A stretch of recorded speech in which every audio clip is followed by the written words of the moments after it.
I'm going to show you how to make a Face ID password on any of the iPhone 13s. Very simple. First thing is go ahead and open up your settings. So go to settings here, and then from here go ahead and scroll down until you see Face ID and passcode. So let's tap on that. Go ahead and put in your passcode. If you didn't make a passcode, it's going to ask you to create one now.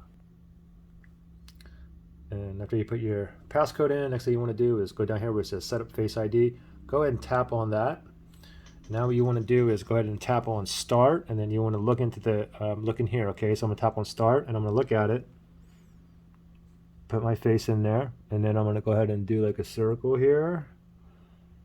That's one time, and then you got to continue, and we'll do it one more time again. Go all the way around just like that, and then tap on done. And now you can see by default they toggle all these on, phone unlock, so and so. I'm fine with having, I like to have all of these on. So now, especially with the phone unlock, so now if I go ahead and look at my phone and then swipe up, it should go right in. Now if you don't look at your phone and you swipe up, oops, let's do it again. If you don't look at your phone and you swipe up, it's going to do this. It's going to ask for your passcode, but then you can go ahead and look at your phone really quickly and it can also get you in. Okay, pretty simple.